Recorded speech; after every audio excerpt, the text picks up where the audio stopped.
Fala pessoal, seja bem-vindo a mais um vídeo aqui da BP Money. Estou aqui hoje com o Márcio Fontes, ele que é gestor de um dos fundos que compõem o As Investment. Então, eu vim aqui hoje bater um papo com ele, para ele falar um pouco sobre a gestora, ele falar um pouco qual a visão dele de mercado nesse momento, mas que melhor do que eu estar aqui falando é eu passar a palavra para ele, para que ele possa se apresentar, contar um pouco tanto da história dele, como da história do Asa. Bom, boa tarde, pessoal. Boa tarde, Giovanni. Obrigado pela oportunidade de estar conversando com vocês aí, da família do Bahia. Eu vou aproveitar, então, assim, a ocasião aqui para falar um pouquinho do nosso produto, da nossa empresa, né? Então, basicamente, o As Investments, né, é a holding, né? Foi uma holding formada no final de 2019 pelo Alberto Safra, né? Essa holding ela é composta por basicamente dois grandes braços, né? Um que administra, digamos, a participação de gestão indireta do Alberto em empresas tais quais, né, o Banco Safra, que é todo o grupo J Safra, né? E um outro braço que tem a administração direta das empresas que o Alberto estabeleceu quando ele se desligou da gestão direta do Grupo Safra, como a gente falou agora. Então, das quais, digamos, assim, chama assim, a que mais a gente está, digamos,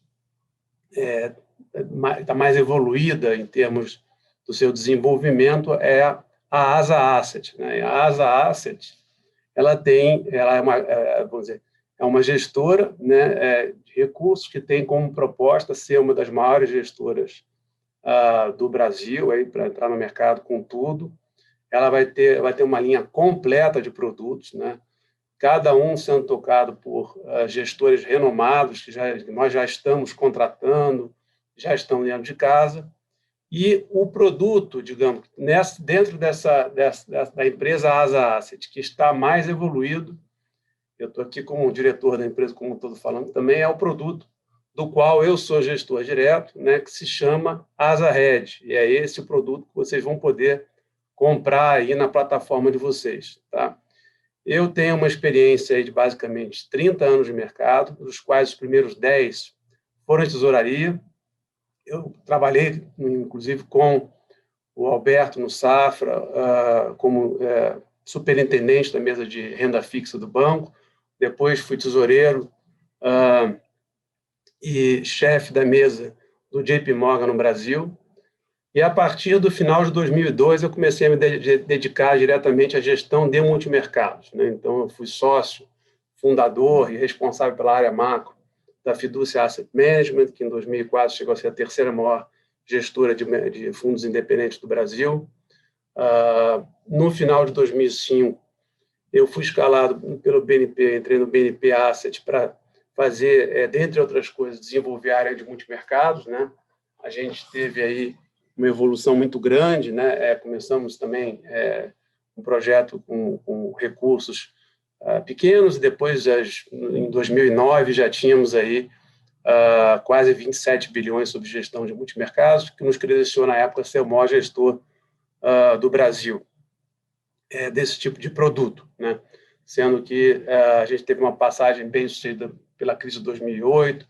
Uma coisa também que caracteriza o nosso produto é que a gente tem uma gestão que tem, digamos, determinados aspectos, né, que nos fazem passar bem por crise. Depois a gente vai detalhar um pouquinho isso. Seguindo do BNP, eu cheguei a ser gestor macro na Mauá, fui o terceiro maior sócio da empresa, fiz desenvolver essa área lá também. E de 2014 para cá, a gente veio desenvolvendo o projeto da Itaim Asset, inicialmente com recursos próprios. Em 2019, a gente fez uma associação em que a gente já estava gerindo volume de R$1 bilhão, mais ou menos R$1 bilhão. E no final desse ano, o Alberto nos chamou para discutir a entrada dessa empresa, da nossa empresa Itaim Asset, na holding, né, do As Investments, e aí fazer a costela de Adão do que hoje a gente chama de Asa Asset, trazendo toda a equipe e, eventualmente, claro que reforçando com a placa institucional da família e do grupo, com reforços, tais como no time econômico que a gente trouxe, o que todo mundo conhece, o Carlos Caval, o Gustavo Ribeiro, que também trabalhava como economista na mesa lá do Safra, enfim. Agora, mais recentemente, a gente trouxe mais membros também na área de moedas, na área de estratégia para reforçar o time, como o Rodrigo Melo, que era economista-chefe agora da Absolute, que trabalhou comigo na Mauá também, como economista-chefe. Então, assim, agora a gente está com um time muito bom e isso foi possibilitado, um time melhor ainda, né? Isso foi possibilitado aí, pela esse reforço de musculatura que a gente obteve aí se juntando ao grupo tão forte como esse, novo, mas já nasce muito forte, que é o do Asia Investments. Márcio, poder deixar um pouco mais claro para nosso público que está assistindo. Então, o Asa Red, ele é um fundo multimercado e vocês, como é que funciona a estratégia de vocês? Vocês têm preferência do que vocês gostam mais de operar? Vocês operam tudo? Conta um pouco para quem está ouvindo a gente. Tá, então, Giovanni, eu acabei que eu falei como a minha história, eu não entrei no fundo, né? O fundo, o Asa Red, é um multimercado que ele tem a característica principal dele é tradar ativos macro, tanto brasileiros quanto no exterior. Tá? Ele é um produto que nos últimos 4 anos aí tem dado alguma coisa em torno de CDI mais 7, CDI mais 8, em termos de rentabilidade, e é mais ou menos isso que a gente mira, tá? Como objetivo de retorno para os nossos clientes, tá? O que a gente vem dando nesses últimos 4 anos. E ele tem como proposta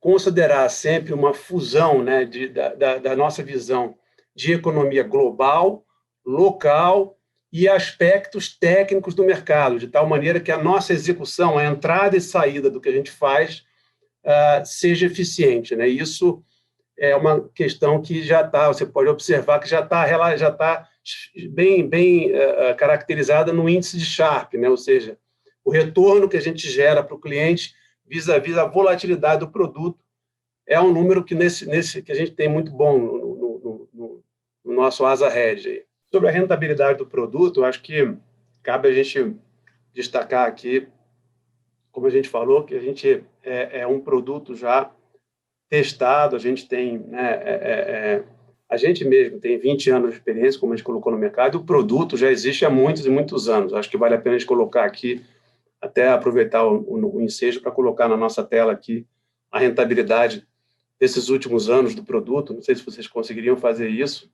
E aí vale o destaque, né? Quer dizer, a gente vem ano a ano tendo uma performance muito boa, né? E aí, abaixo na tela, você observa os números como percentual do CDI, né? Em 6 meses, 340%, em 12 meses, 1.137%, quer dizer, efetivamente 25% nominal de retorno, né?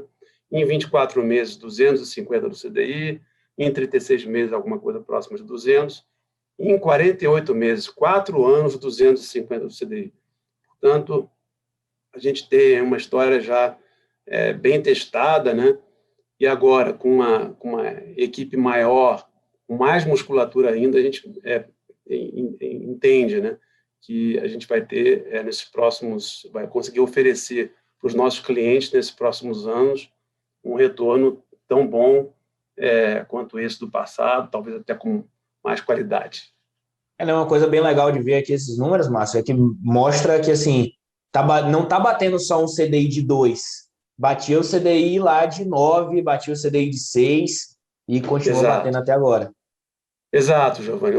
Quando você pega esses últimos 4 anos, como a gente falou agora há um tempinho atrás, quer dizer, você tem um retorno que equivale, aí de outra forma, não olhando só o percentual do CDI, mas ao CDI mais 7%, ao CDI mais 8%. Então, independente do CDI, houve um acréscimo, né, de rentabilidade anual da ordem de 7%, 8% nesses últimos 4 anos. Né? Então, foi uma história realmente que a gente tem orgulho aí de apresentar. Legal. Agora, Márcio, a gente brinca aqui na BP que no final o que as pessoas querem mesmo é o bizu. Elas ouvem a parte técnica, mas elas querem saber qual a leitura do cara no mercado naquele momento. Então, o que é que você, como gestor da ASA, está vendo no mercado nesse momento? Quais são as análises macro que vocês estão fazendo? Bom, Giovanni, assim, na parte de análise de oportunidades, né, primeiro que a gente, só para caracterizar um pouquinho mais o produto, a gente só gosta de usar o dinheiro do cliente, que, aliás, é o nosso dinheiro que está investindo no fundo também. Né? A gente tá totalmente alinhado com o cliente nisso. Meu dinheiro está no fundo, assim como o do Alberto, né, como o de todo mundo, está envolvido quase as 30 pessoas que estão envolvidas com a gestão hoje desse produto. Então, assim, a gente gosta de investir o dinheiro do cliente quando a gente vê oportunidades, assimetria nos preços. Né? Então, nem sempre a gente vai fazer posições grandes, porque nem sempre o mercado tem assimetria. Então, vamos falar aqui, basicamente, né, do cenário local e externo, mas vou parar um pouquinho mais no cenário externo, que é onde a gente vê um pouco mais de oportunidade nesse momento. Não quer dizer que amanhã a gente não veja oportunidade no mercado interno, esteja, como a gente já viu N vezes no passado, esteja com posição no mercado interno. Bom, o mercado interno, hoje em dia, para a gente, ele oferece vou dizer, oportunidades mais simétricas, ou seja, não tem algo que a gente diga assim, poxa, está claramente, vale muito a pena fazer uma aposta naquela direção, porque tem pouco para perder e muito para ganhar. Isso não está acontecendo na nossa visão. Né? Por quê? A despeito do resto do mundo, o Brasil enfrenta uma série de problemas no que diz respeito à questão do crescimento econômico à frente. Né? Seja porque a gente não tem capacidade fiscal de incentivar mais a economia, seja porque a gente vai ter mais dificuldade que os países, por exemplo, das economias centrais, para fazer para gastar dinheiro, né, com o incentivo, né, econômico. As nossas famílias e as pessoas, de maneira geral, estão muito endividadas quando você compara com outros lugares do mundo. Né? Então, a gente vai ter uma saída complexa dessa crise sanitária, talvez demore muito, demore um pouco mais do que o esperado, e a gente, quando sair dela, na nossa visão, vamos continuar com um crescimento econômico medíocre, porque a estrutura, né, a estrutura macro do Brasil não tem mudado nos últimos 10 anos, ou seja, a gente basicamente tem índices de produtividade negativos, não consegue nem crescer a taxa que a população cresce, em termos reais, no Brasil. Nada disso mudou. Né? Não teve nada novo para mudar isso. Então, nesse sentido, também porque nós estamos passando por uma crise política em paralelo à crise fiscal, os prêmios que a gente observa na curva de juros estão equilibrados frente a esses riscos, né? O risco da gente ter uma questão fiscal, uma questão política um pouco mais séria. Nós estamos daqui a pouco nos aproximando das eleições, no final do ano também. Tem um candidato na linha de esquerda com uma boa chance também de vencer a eleição, que pode fazer a coisa ficar um pouco mais confusa. Na parte das ações de bolsa que expressam o crescimento brasileiro, portanto, a gente não vê muita atratividade. A gente gosta de bolsa, ativos de bolsa que se relacionam à questão do resto do mundo, depois a gente vai falar um pouquinho. E na parte da moeda, quer dizer, é verdade que a gente está com uma melhora muito grande nos nossos termos de troca, porque nós somos exportadores de commodities. Por outro lado, né, o elemento para expressar, digamos, um desconforto com a questão fiscal, que, em última análise, bate na inflação, ou seja, o desconforto com uma possível aceleração da inflação à frente, é a moeda. Então, quer dizer, por um lado, a gente tem prêmio, porque os termos de troca estão bem, por outro lado, o país está desorganizado, não atrai investimentos, e as pessoas podem, eventualmente, recorrer ao dólar, né, para fazer um hedge de inflação. Então, quer dizer, o Brasil não tem uma coisa muito clara. Né? No resto do mundo, a despeito do Brasil, a gente já viu um cenário muito mais assimétrico e interessante para se investir. Por quê? Pela primeira vez em décadas, você tá somando estímulos fiscais da ordem de mais de 15%, chegando em alguns países nos Estados Unidos, por exemplo, podendo chegar a 30% do PIB nos próximos anos, né? Com estímulos monetários que, somados, são maiores que os que tiveram nos últimos 10 anos. Todos aqueles QIs que fizeram são menores do que esse QI que estão fazendo agora, né? E a isso, né, em particular nos Estados Unidos, a gente vê uma abertura da economia que vai ser muito consistente, né? A população, agora em maio, vai ser praticamente toda vacinada com a melhor vacina que tem, que são as da Pfizer e da Moderna. Quer dizer, não tem coming back, não tem a vacina não funcionar, eles deram as melhores vacinas que tem para todo mundo, né? E a gente sabe que a crise foi uma crise que pegou mais o setor de serviços, que religa, por sua vez, mais rápido do que se fosse uma crise na indústria. Então, vamos religar um setor que vamos ter uma volta econômica que é baseada no setor, o setor que estava afetado pode ver rápida, com muito estímulo fiscal, coisa que a gente não tinha antes, muito estímulo monetário. Então, qual é o risco? A coisa superaquecer. Então, se superaquecer, você pode ter mais inflação e mais taxa de juros que o esperado. Aí você olha para a curva americana de juros, eles não precificam nem a chegada no juro que o Fed estima ser o neutro para a economia, que é 2,5%. Então, isso está muito assimétrico, porque o risco é ser muito mais que 2,5%. Hoje em dia, quando você vê a curva de juros americana, não bate 2,5%. Então, a gente está apostando que essa taxa de juros vai subir muito ao longo do tempo, né? A gente começou a apostar que o juro de 10 anos nos Estados Unidos, por exemplo, subiria quando estava 1,10%, 1,20%, já está na faixa de 1,70%, e a gente acredita que a discussão mais difícil começa quando tiver 2%. Até lá, é muito fácil de chegar, na nossa opinião, porque se você simplesmente colocar o juro neutro dos Estados Unidos, a taxa de juros americana chegando ao juro neutro de 2,5%, em 2025, 2024, começando a alta no final de 2023, a taxa é 2%. Então, isso para a gente é... E o risco é claramente para o outro lado, é o risco de subir mais, quer dizer, né, não de ficar para baixo. Então, isso é assimétrico, a gente está apostando nisso. Em paralelo, tem toda a questão da economia em si, quer dizer, essa economia americana e outras que estão tendo esse tipo de estímulo, em particular a americana, estão vindo muito forte no crescimento e vão gerar muito lucro para as empresas que têm aderência maior ao ciclo econômico. Nós estamos começando um novo ciclo econômico, então a gente está comprando ações de empresas que sejam, tanto aqui no Brasil, quanto nos Estados Unidos, quanto em outros lugares do mundo, as mais aderentes possíveis a essa volta do ciclo econômico. Então, ações de empresas produtoras de commodities, aquelas ações de economia tradicional, industriais, né? Então, esse tipo de ativo são os que a gente tem no portfólio. Então, essas são as duas principais apostas que a gente tem hoje.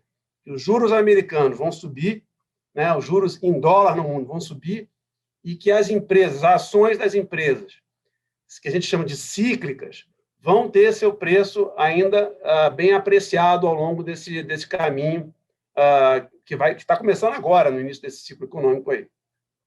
Obrigado, Márcio. Gostaria de agradecer aí o seu tempo e desejar boa sorte aí para todos.